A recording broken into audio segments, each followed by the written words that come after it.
ബി.ജെ.പിയുടെ സംസ്ഥാന പ്രസിഡന്റ് സ്ഥാനം ഒഴിഞ്ഞ ശ്രീ കെ സുരേന്ദ്രൻ സ്ഥാനം ഒഴിഞ്ഞതിന് ശേഷവും അദ്ദേഹം ഓരോ ദിവസവും ഇങ്ങനെ രാവിലെ എണീറ്റ് നുണ പറഞ്ഞുകൊണ്ടിരിക്കുകയാണ്.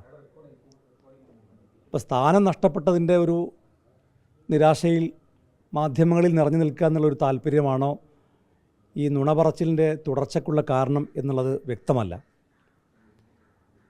അപ്പോൾ ലീഗിന് മതേതരത്വം പോരാ എന്നാണ് ഇപ്പോൾ അദ്ദേഹത്തിൻ്റെ ഒരു കണ്ടുപിടുത്തം. ഹിറ്റ്ലർ അഹിംസക്ക് സർട്ടിഫിക്കറ്റ് കൊടുക്കുന്നത് പോലെയാണ് കെ സുരേന്ദ്രൻ മതേതരത്വത്തിന് സർട്ടിഫിക്കറ്റ് കൊടുക്കുന്നത് കാണുമ്പോൾ നമുക്ക് തോന്നുന്നൊരു കാര്യം, ഈ വ്യക്തി നിരന്തരമായി പറഞ്ഞുകൊണ്ടിരുന്ന നുണകൾ നമുക്കറിയാം. ഒരു നുണ രാവിലെ എണീറ്റ് പറയാം, പിന്നെ അത് ശരിയല്ല എന്ന് പറയാൻ നമ്മൾ മറുപടി പറയേണ്ട ഒരു സ്ഥിതി.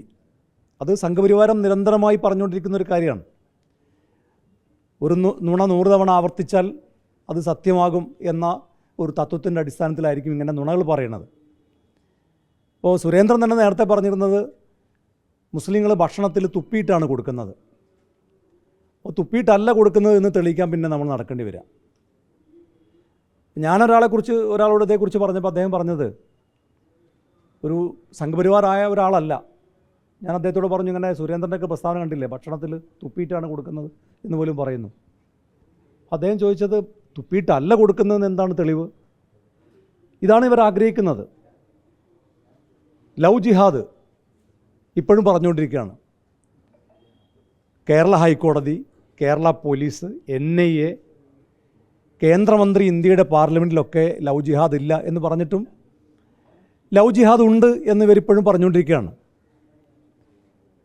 അതുപോലെയാണ് ഇപ്പോൾ മറ്റൊരു ആരോപണം അദ്ദേഹം ആവർത്തിച്ചത്. നോമ്പ് കാലത്ത് ഒരു തുള്ളി വെള്ളം മലപ്പുറത്ത് കിട്ടില്ല.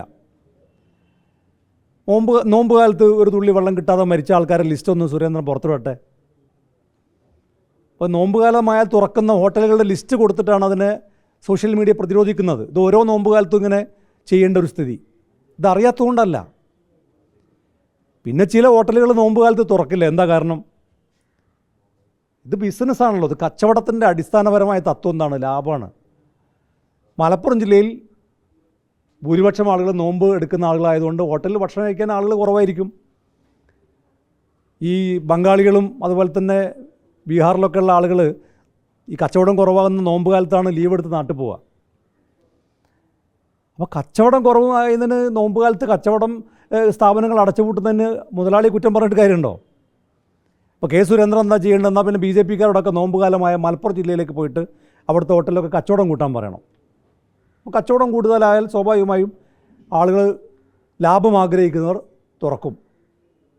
അപ്പോൾ ഇങ്ങനെ അടിസ്ഥാനരഹിതമായിട്ടുള്ള ആരോപണം. ഇനിയിപ്പോൾ സുരേന്ദ്രന് വേണമെങ്കിൽ അടുത്ത നോമ്പിന് രാമനാട്ടുകര മുതൽ